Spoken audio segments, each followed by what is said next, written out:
So welcome back, everyone. Today I have a special guest called Jeff Booth.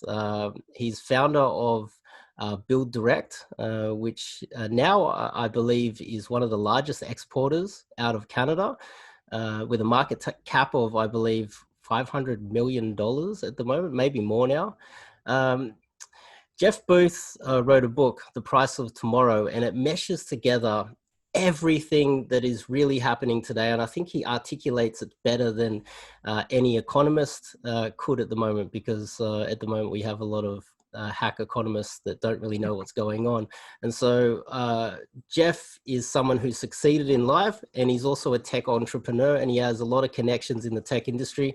So he knows what he's talking about, and he's not here to sell a book for money, because he's obviously doing quite well himself anyway. So Jeff, thank you for coming on. It's my pleasure. Thanks for having me. So in your book, let's tell us a little bit about yourself and what made you feel the need to write this book in the first place, because it clearly wasn't for fame or money. Yeah, in fact, it's the opposite of that. Writing a book like this that predicts a bunch of what's happening right now you're going up against a system, right? And going up against a system that creates a lot of wealth. Normally you do not win by doing that. But I actually had a talk with my wife, and I said, I have to write this book. And I have to write it because our kids won't grow up in the same world. That won't grow up with the same opportunities that we grow up with unless something's done. And so what caused me to is, so first, and so you're going to hear some things today on this podcast that are going to make you scared, everything else, and kind of what's happening overall. But those are the facts. It's also factual. I'm massively excited about the technology companies I'm doing business with and investing in and everything else. Every one of those founders wants to make the world a better place through technology. They wouldn't be doing it. I wouldn't be involved in the company if it wasn't actually trying to get technology out to make people's lives better. That's the goal. They're trying to create businesses and enterprises that do that job. But if you add up what's happening across technology, it's actually it's impossible to see that we don't get technology. Makes our lives better. It makes our lives, we get more for less. And so the efficiency that comes from technology gives us price deflation. We get more for less. If you look at your phone, it's a really good example, right? My first phone cost $2,000, and my first phone bill was $1,200, and all it did is make phone calls. Today, that same phone costs me less, a lot less. It's my AI assistant, it's my camera, it's my guitar tuner, it's my maps, it's my Waze application, it's everything, and it's all effectively free. So when we use technology, we get that abundance and the price comes down. And you can see that everywhere. But that technology is not just in our phones anymore, it's everywhere. It's moving into a base layer of everything we do, and it's expanding, it's moving faster and faster. And as a logical progression of that, you would say prices should be coming down everywhere, right? We should be getting more abundance and less costs in everything we do. And then less wages. And less wages and everything else. But instead, it's exactly the opposite. And in TVs get cheaper and better, electronics get cheaper and better, but everything else seems to be rising on a price level that we can't keep up with.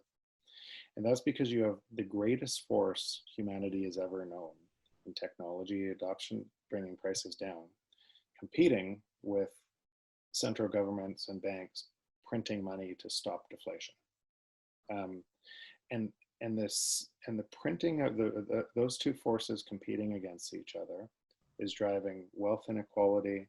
It's driving a whole bunch of people on hamster wheels, trying to get paid more and more to keep up with rising prices that are artificially rising in the first place because of the debt and money printing that central banks are doing, because they're caught in a loop. And so those are, and just about every other second order effect, from division in politics to division in China, China, U.S., all of the globe. It feels like the world's just this powder keg that's about to explode. All of it is coming from this same thing. Yeah. From fighting it, from essentially fighting gravity, right? Central banks are fighting gravity. They will not be able to stop deflation in the end. That is going to happen. Mm. And I guess you just mentioned the plutocracies that are growing around the world, the moneyed elite that rise to the top with the inflated property prices and how they control the money supply, and they're printing it, and then it all flows into the property market. And then they use that money to try and control the politics instead of focusing on what's better for everybody else. Yeah, and here's where I'd say I'd be different from most.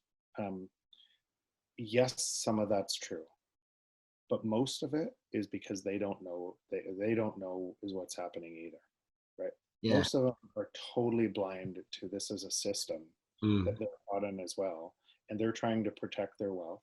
And if China is going to devalue their currency, and by the way, they have to devalue their currency again. They will devalue their currency. And you were in China as a citizen in China, and you knew that the currency was going to be destroyed, what would you do? Send it out. You'd send it out, and you Buy would property in Australia and Canada. Australia and Canada, and anywhere you could put property. And so so that printing of money and that destruction of currency underneath, no matter where it happens in the world, the assets are rising in response to that. Right? The hard assets, stores of value, are rising, and it's not driving the economy at all. It's driving. So in the last 20 years, before COVID, to try to create inflation in a deflationary environment, we created $185 trillion of new debt. 185 trillion in 20 years. And it only produced 46 trillion of economic gain. Most of the money is just racing into assets. Yeah. Where do you think the ceiling of that is before it cracks? So it's already cracking. So it's too late. That debt now 250, well, before COVID, the end of last year, $250 trillion of debt to run an $80 trillion global economy is already way too high. The miracle of growth in China is nothing more than a Ponzi scheme of debt creation. Right? Massive debt creation. You've never had a country create more debt faster. It has 3-to-1 leverage, and so you can drive GDP for a long time if you're pulling demand forward. That amount of debt alone, forget technology, is disinflationary anyways, because if taxes have to go up to pay for it, jobs go down in response, right? And the economy contracts. Now look where we are in COVID. All of these numbers are before COVID. So now 250 trillion prior against an $80 trillion world economy. What will the world economy be this year? Not 80 trillion, 60 trillion? And the debt is exploding. So there is no way the debt can ever be paid back. Is it possible that they deliberately artificially shut down the global economy to try and get some inflation in there? No, that wouldn't create inflation. That would create more deflation. So what they're trying to do is governments are racing it. And so why I say this is a systematic problem, and it's not necessarily bad people. They're caught in the system and they don't know what the way out. And they're not aware. Yeah. So they think they can get out of it like they did in the 30s or 40s or any other time you had it.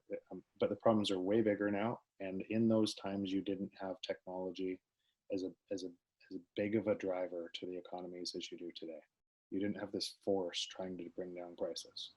So you look back in history books and you're using all of these things, and economists are using these models looking backwards, completely unaware of what's coming in technology. And I use this as an example in the book, and I've talked to tens of thousands of people about the example I'll share with you right now. And And so if you fold a piece of paper on itself, and you can only fold it on itself 7 times. But if you could just imagine you could keep folding it, and you could fold it 50 times.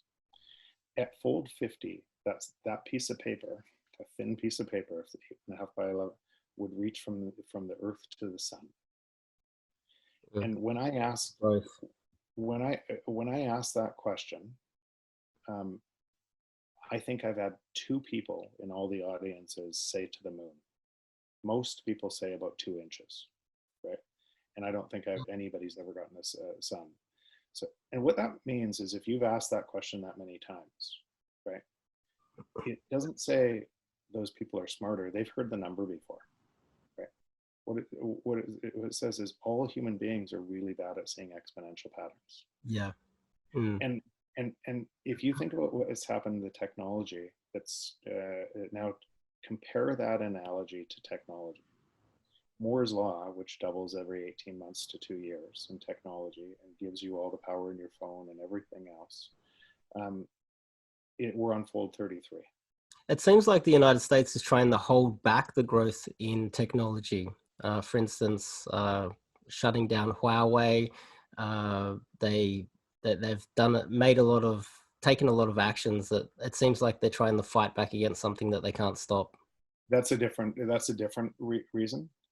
If you think about technology is borderless, completely borderless. We're on Zoom right now. I was on a call to the Canadian government in the House of Commons on Zoom. There isn't one job in Zoom in Canada, right? Yeah, I think you mentioned in the book that it went from 20 million people using Zoom to now over 200 or more, 200 million? 10 million to 300 million. 300 million now, wow. In a 2.5 month time period. Those 300 million, it's not going to go back to 10 million. And that means every one of those users is somebody who rents a piece of office real estate. Yeah. Right. And so if it doesn't go back to 10 million, it means commercial real estate has to collapse. Right. And what's happening and what central governments are doing is they're stepping in and preventing that collapse. Right. They're bailing out these systems. Because if that collapses, it looks like subprime. And it's a systematic response, and the whole system unwinds on itself because there's too much debt. So because you have too much debt in the world, the only response is bail out and create more debt. Right? That's what they're doing. They're doing that in Australia as well. It's everywhere. It's everywhere. It's not just an Australian thing. This is a system that has been, well, until 1971 it was gold backed, right? And it was but when it went to a fiat currency, US currency, it just started to unwind and make this created more and more pressure. And if you look at the division of assets, the wealthy getting wealthier and the poor getting poorer and everything else, it starts to explode from there. And it's just getting to a point you can't stop it. Yeah, you covered a lot of ground there. So firstly, you know the CEO of Zoom? I do. I think that's important for people at home to know that you know what you're talking about. Property, we have a huge property problem in Australia where it's almost the same as Hong Kong, not as bad as Hong Kong, but people born pretty much the millennials were the first generation to start to suffer from these asset prices, and we have the baby boomers kind of holding all of the assets at the top. And it's not as if they were smarter or worked harder. It's more that they just got in early. And they're holding those assets at the top, and even till today they're trying to create this plutocracy to control the governments as well. They hold the money, they just want to sit back, and I call them kind of the rent-seeking parasites at the top that control the elites at the top. And then so you did mention that, but in your book you mentioned network effects, which is exactly what we're talking about with Zoom. How many people can get onto a platform like Zoom, and it builds the network, and it becomes more valuable the more people that join onto that. I'd like to move into something that I part of the reason why I wanted to have you on is WeChat. And I'm extremely concerned about WeChat because we have people within Australia using WeChat, and it's controlled by an authoritarian regime. Mm. So you talked about Huawei. Yes. Before. It's the same thing. And you talked about Huawei, why the US government wants to stop Huawei. It's exactly the same thing.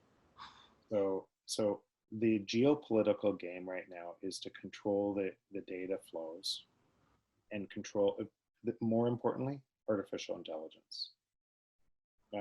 Because more data creates artificial intelligence, and artificial intelligence can do things that we can't even dream of. Right? It's moving so fast. It's seeing patterns and everything else. And it's if people understood the rate of growth and what's happening, they'd just be, oh my God. And so companies, every one of these network effect companies, from Amazon to Google to Alibaba to WeChat to all of them, what they're actually after is data to be able to do that. And the product is the free product is how they monetize your data and get your data, right? So you're creating something that's so valuable to somebody that they'll trade their data no problem to be able to use. That's why you use Google. That's why you use Amazon. That's why you use, and they're getting this data through the flow of the goods they provide, right? And some of them are, but it actually doesn't matter. So the same conversation that you're having with WeChat is the same conversation that people are having about Facebook and WhatsApp here, right? And so I totally agree with you. In a authoritarian country with different value set, I personally would be very frightened to use that, or TikTok, or anything else, because I'm giving my information to that, and you have no idea how powerful that information is to be able to be used against you. Mm. But the Lord Acton quote, do you remember that? The power corrupts, and absolute power corrupts absolutely. It doesn't matter. Whoever has this essentially at some point changes the rules, right? Because they have so much power. Yes. There is a concern that the exponential growth in maybe the network effect with WeChat. The reason why I focus on WeChat so much is that you see with Facebook, I guess you don't need to put your passport ID in there yet, but with WeChat you do. And so wherever someone using WeChat within any country abroad, and they've got a firewall to protect their own people, that's why they don't have Facebook inside. I'd rather the devil I know, let's just put it that way. And so in that point, you're completely right. You're completely right. And it's who you trust. But it's really hard to stop a system like this. I use this example in... Okay, so I'll tell you an example I'm working on right now in Canada with government. We have a one-payer system in healthcare. And for the longest time, because of one-payer system, we have all the information, let's say cancer databases and everything else. We have heterogeneous data sets. And that meant some of the top researchers from all over the world came here because we had the best information, right? And they could those researchers could do better work here, and a lot of the research came out here from a lot of top researchers reside here, and have created top research that moved out across the world. That research today, the same thing is happening, but it's happening in a digital system. Right? This watch knows more about me than my doctor. It knows my heart rate all the time. It knows my sleep patterns. It knows when I'm up. It knows everything. And if they ask me, and I trust the network for my genome, I might give it to them, because the AI would see these patterns together and make better decisions for me. You mentioned in the book how radiologists are being replaced by AI that can identify problems within the when they're looking at ultrasounds or CT or MRIs better than the human eye already. Today, and next year it'll be 10 times better than it is today. It's moving at that speed. And so what ends up happening is, because these companies are collecting these data sets and then adding data sets. When you use WeChat, you used, okay, now I'm going to take passport information, and somebody, I'm going to take this. And as they add more data sets, they can do more. Yeah. It's staggering amounts more, and they marry these data sets together. But the same, because human beings, we have to narrow what we're looking at. And by narrowing what we look at, so we practice in a narrow field, and we get better and better in that narrow field. Yeah. But by narrowing, we can't see all of the different data sets. And that's actually a lot of the reasons why drugs, 20 years of development for a drug, and it goes out to field, and it interacts with a whole bunch of different people with different gut biome, genomes, everything else, it has adverse effects, right? Because they couldn't test enough people through 20 years of testing to be able to do. AI doesn't have that problem. And that's causing deflation, obviously, loss of jobs, loss of jobs. And as you mentioned with WeChat, they're expanding WeChat. WeChat is soon to be one of those apps that is everything. It's your bank account, it's your lawyer, it's your doctor, as you just mentioned, it's your real estate agent, it's your classifieds, everything. It's your network, obviously. You can play games on there. They've created this super app that has everything on it. And the reason why I find that is so dangerous to me personally is because that's controlled by an authoritarian government. My government has no idea. As this is why I have you on, is because my government takes advice from people that are educated in economics that is almost 100 years old, and they're scratching their head. I actually watched a video from a guy recently, and it's like, can you send me an email? I don't know what's going on. This is an advisor. This is an advisor to federal politicians in Australia. He said, I have a suspicion that I think that this is happening with the economy, but send me an email if you think you know what it is. He was playing a guessing game because he was too afraid to say what he thought it was, because he has no idea. And I think this is why I have you on, is because I think that you have identified what they don't know, and you've stepped back and grabbed information, compiled it together in this one book. And that's why people at home need to read this book, The Price of Tomorrow. But yeah, WeChat, my fear is, and as you mentioned, with people being exponential growth, people they're not aware of what exponential, they're not able to identify it. My fear is there could come a point, and I feel that point is very close, that WeChat could get to the point where the Australian people have no choice but to join up to it. Well, because what ends up happening, and why it's growing so fast, is it provides such immense value that people discount the cost of their data, because the cost of their, and it gives them back so much value. Wait, one app will do all of this. Why do I need anything else? And it provides more and more. And what ends up happening on this network effect is the best algorithm wins. There is no second best algorithm. Nobody uses a second best algorithm, right? It all consolidates, and then more data consolidates to it faster and faster. So if you were talking to Australian politicians and everything else, that's what's happening.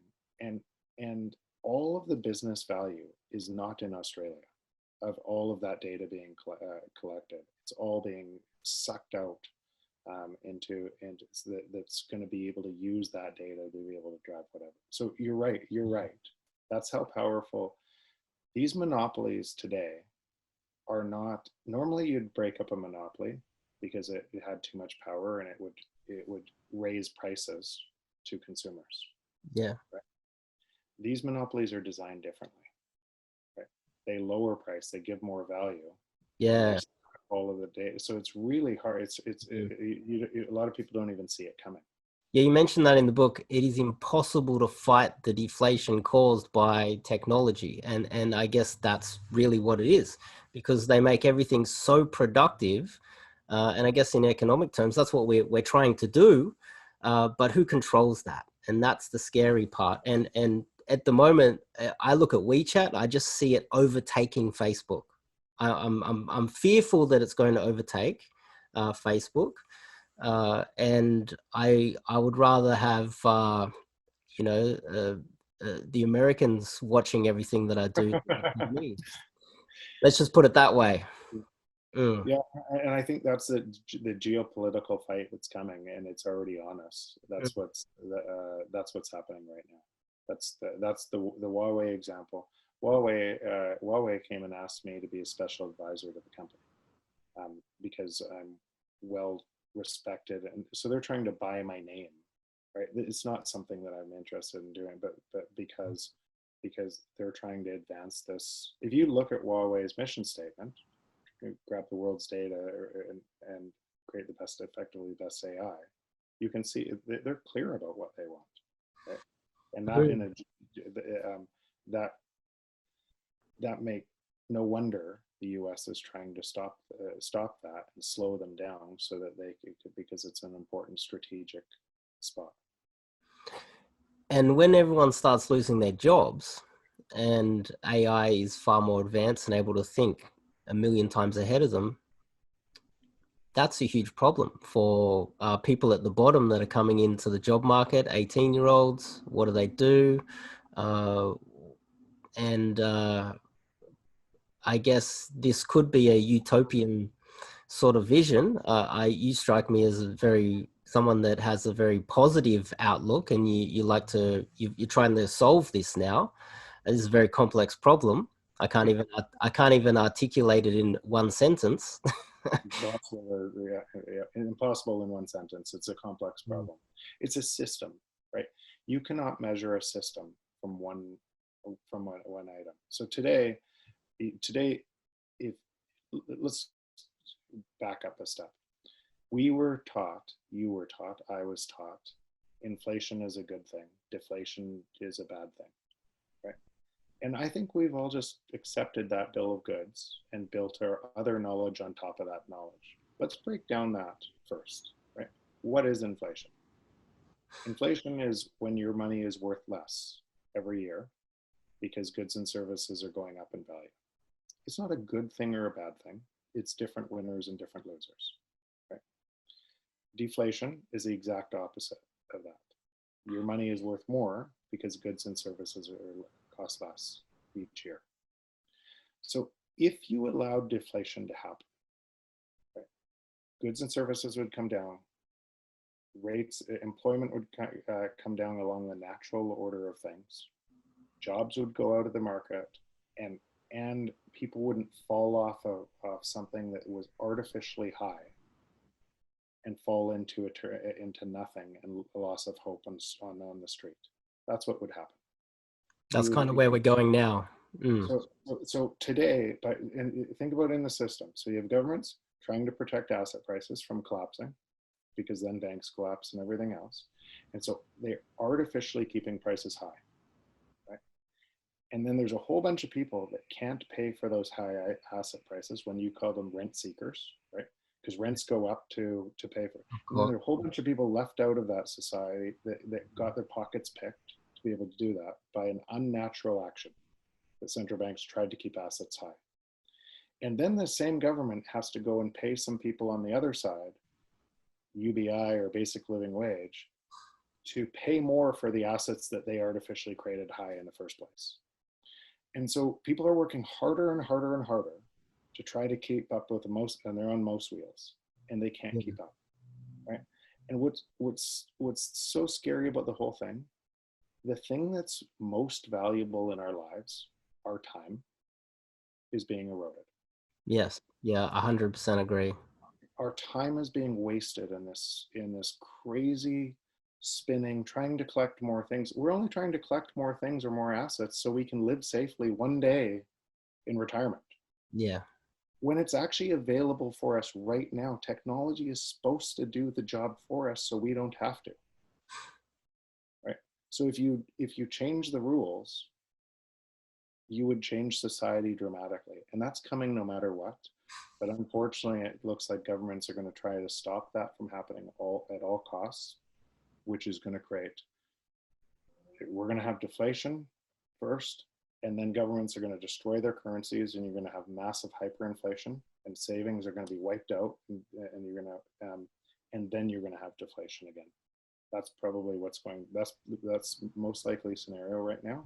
Yeah. Or on the way through, because when you do this, you create a powder keg, and people, you have political parties on both sides of the aisles on top of a system that they don't know what's happening, screaming at each other, socialism, capitalism, with no clue about what really happened over here to change the rules for everybody. And that's dividing society. And as you divide society like that, you get revolution and war. Yeah, 100%.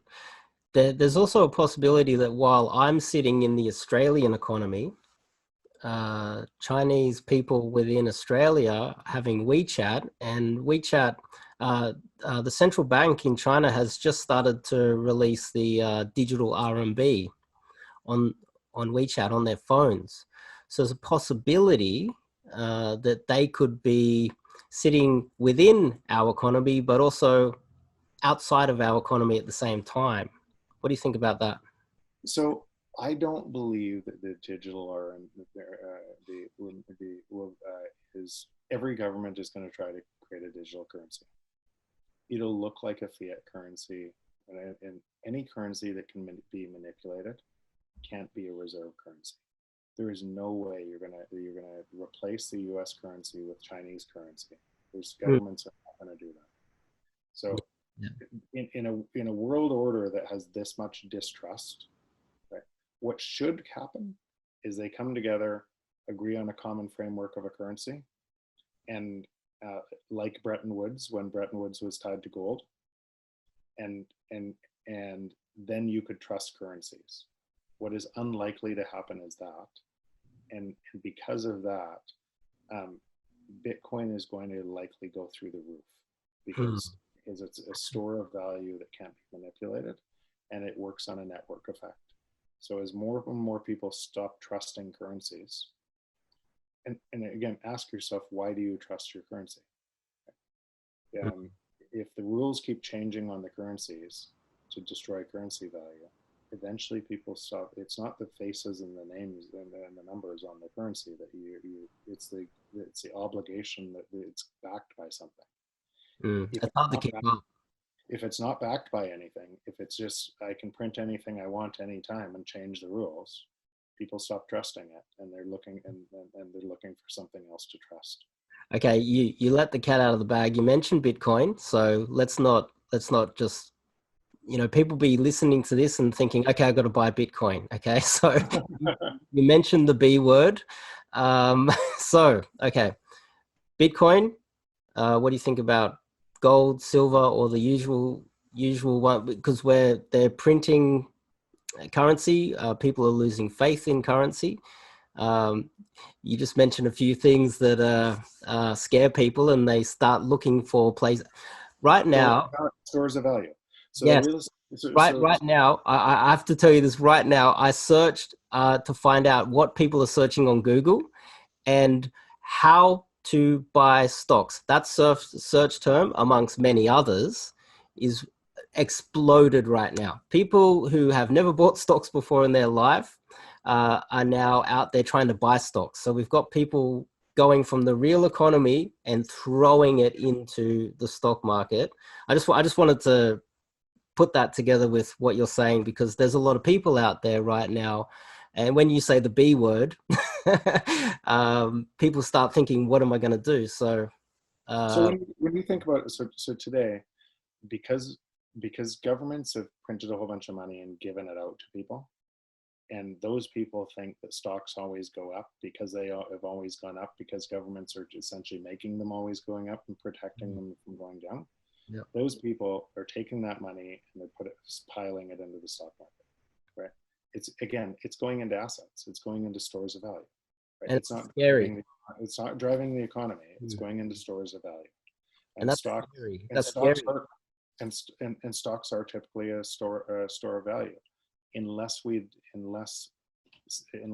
a country is denominating or destroying its currency. And I'll ask you this: if you owned the best stock in Venezuela, 4 million% in inflation rate last year, your stock is the amount of stock you wouldn't buy a loaf of bread with it. It's worth nothing. And so at some point, and if you look at that stock market, well, Venezuela was printing currency, stock went straight up. Loaded, right? yeah.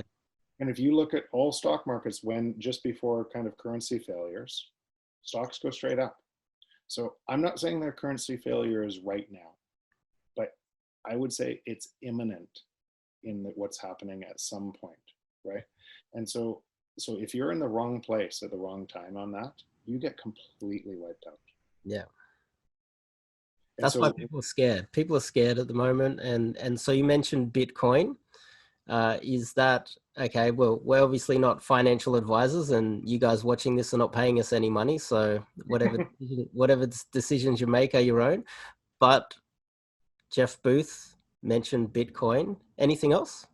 So I came to Bitcoin from the other way, right? So a lot of Bitcoin, and I would say some people are fanatical about it and everything else. I wasn't fanatical about it. It's the most logical store of value that I think when I think about what's happening. You've mentioned gold and Bitcoin and everything else. Gold has a $10 trillion market cap. Bitcoin has a $150 billion market cap. Gold is not on a network, doesn't work on a digital network effect. Bitcoin does. The more people are on it, more value is it. And so gold does not have a $10 trillion market cap because of jewelry. It's so it has a $10 trillion because people think it'll be tied to money again because it was tied to money pre-1971.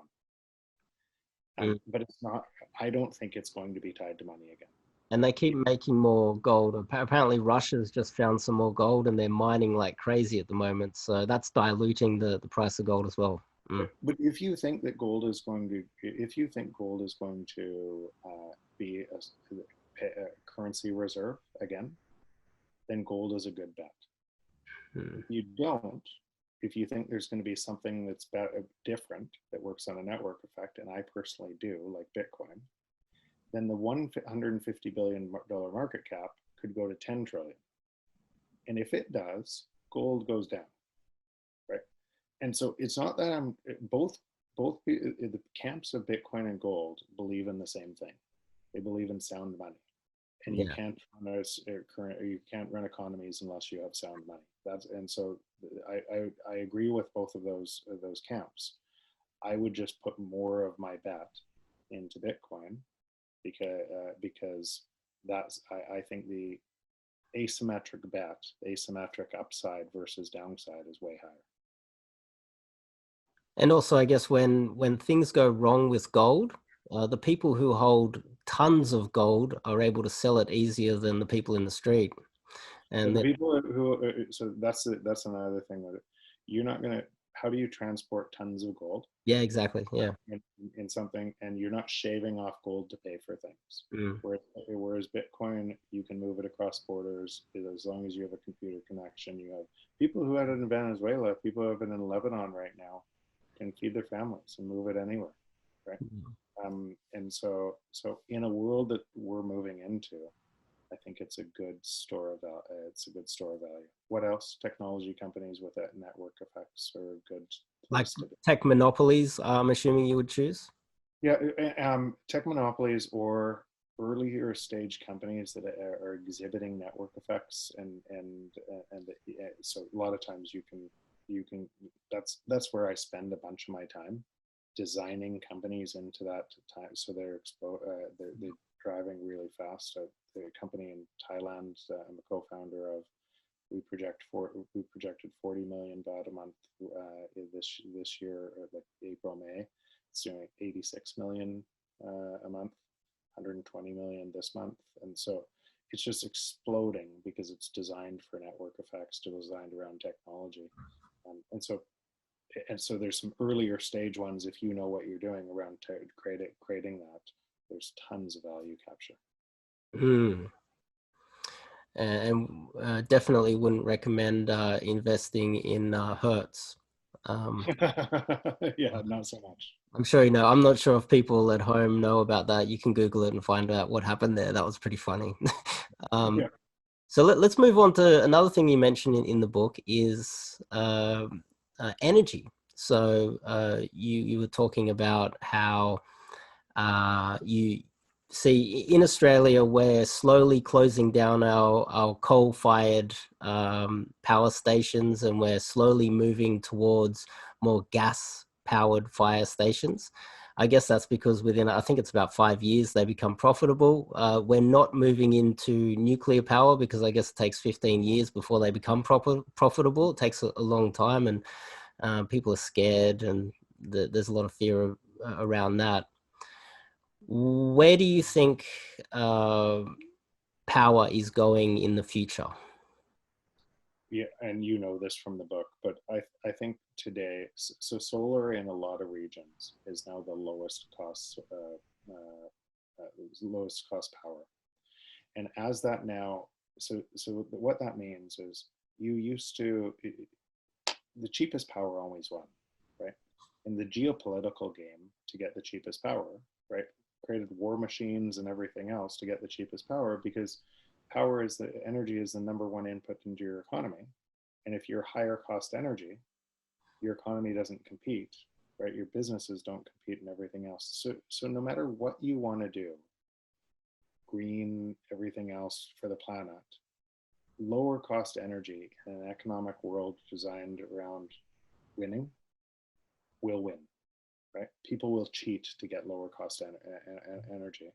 And that's why China would say, well, you did it, US, to build your economy. We're going to do it in our economy, and we can fire up thousands of coal plants. Today, that's a false dichotomy. It's a false choice, because today the choice is, and it's just now, solar is cheaper than a lot of those other power. In some regions, it's the cheapest power, but it's getting cheaper at about 11 to 17% per year.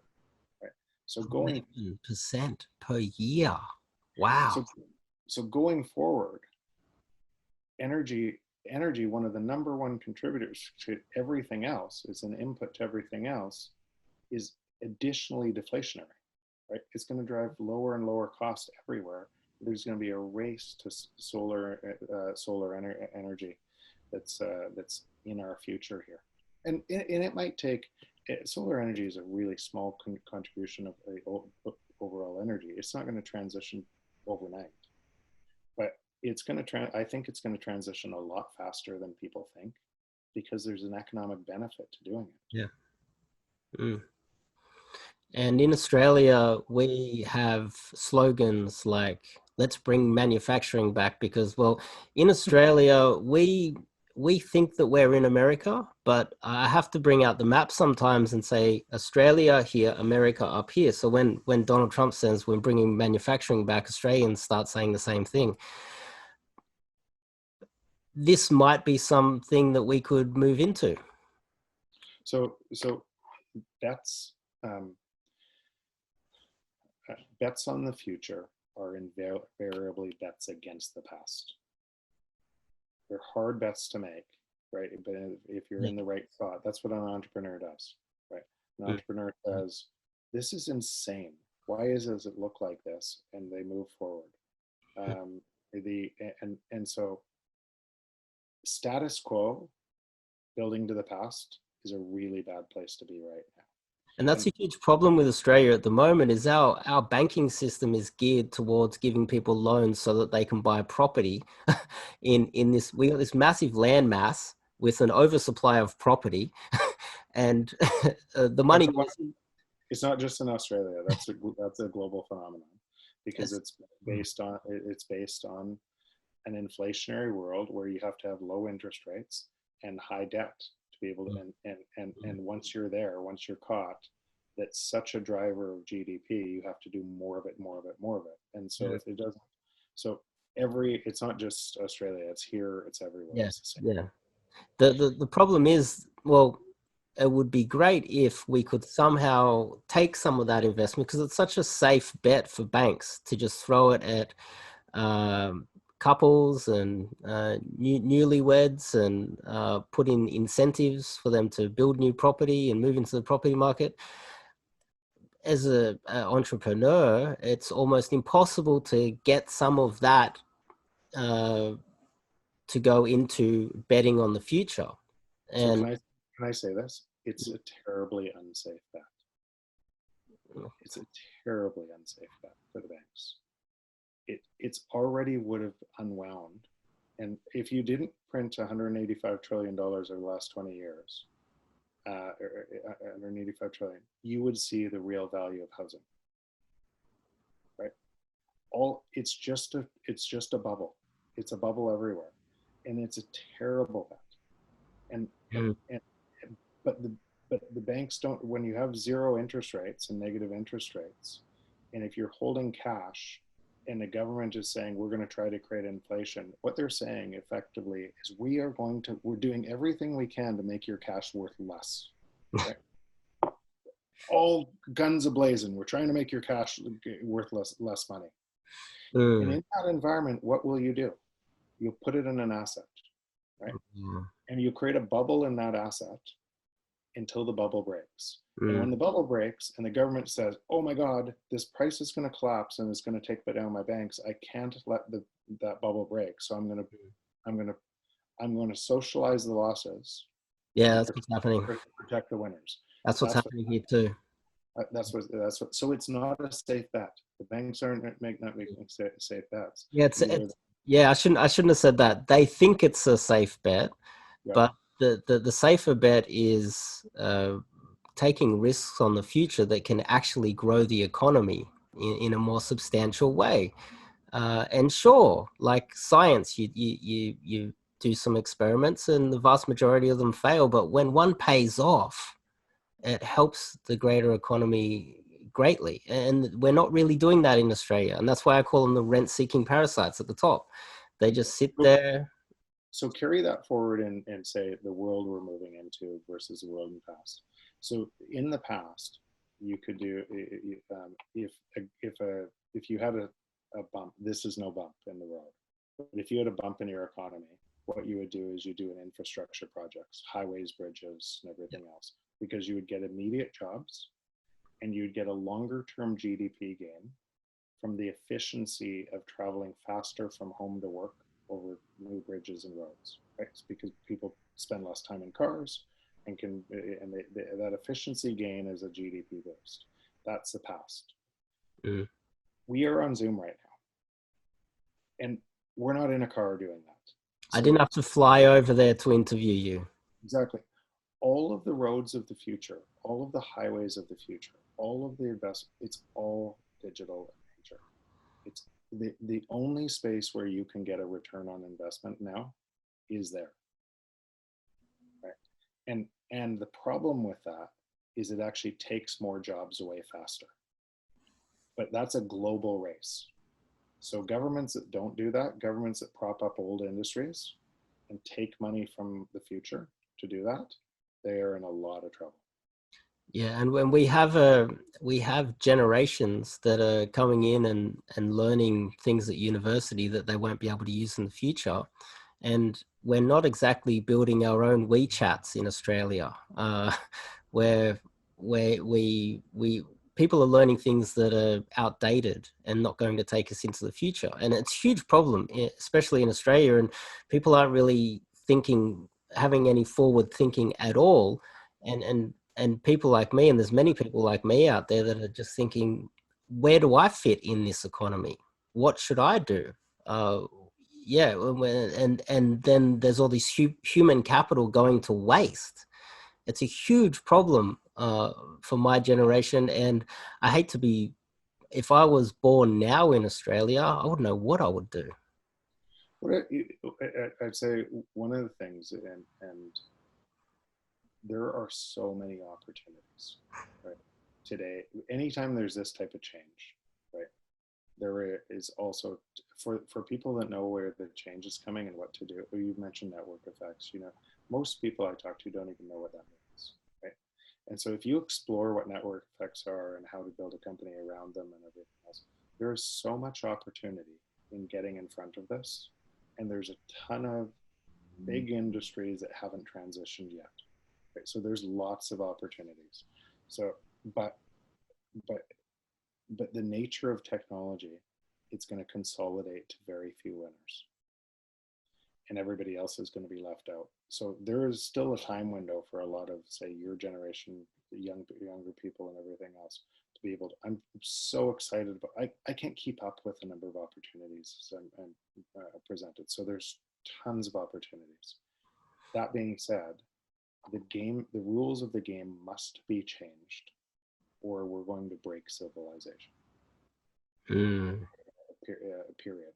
The rules of the game must be changed. If they're not, we are going to go through a very ugly cycle here.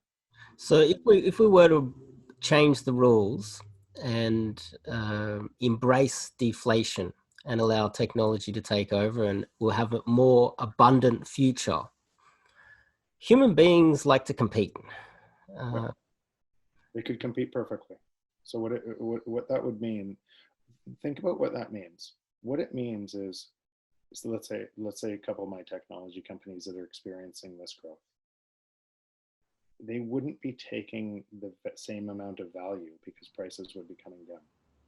And I would still be winning, but not at the divergent rate of everybody else, right? Capitalism would work perfectly. Prices would fall. We think economics is about value. It is not about value. Economics is about scarcity. Scarcity. And again, the number one most valuable thing in your life and mine right now is the air we breathe. Why is it free? Okay. The more abundant something is, the more the race to zero in price. And our future is abundant. Our future is technology creates abundance everywhere, and the natural competition on that means prices fall. And if we would allow that to happen, we would able to be, instead of working 60 hours trying to save for a house so that we can one day go on a vacation, we would be working 4 hours, right? And we would get just as much, right? It sounds so radical. I know it sounds radical. If you look into the first principles of what I'm talking about, it is not radical at all. It's the only same thing we can do. It makes perfect sense to me, but I guess someone listening to this and not fully understanding the depth of thought that has gone behind this with you and with the knowledge you have, it would sound crazy. You know, they're still living in this as scarcity mindset, as if we're going to run out of food and we're going to run out of all. Everything's going to collapse. A lot of people still have that. They're thinking in the past. Let me have a quick look. I have a lot of questions here. I think I've covered. I do have one question. Okay, fair. I can't believe I haven't forgotten this. What is not going to change in the next 10 years? I got this from your book. That's a Jeff Bezos question. What is not going to change? The rate of technology sweeping across society, that's not going to change. That I would call that a base layer that's going to keep advancing and change all the other rules.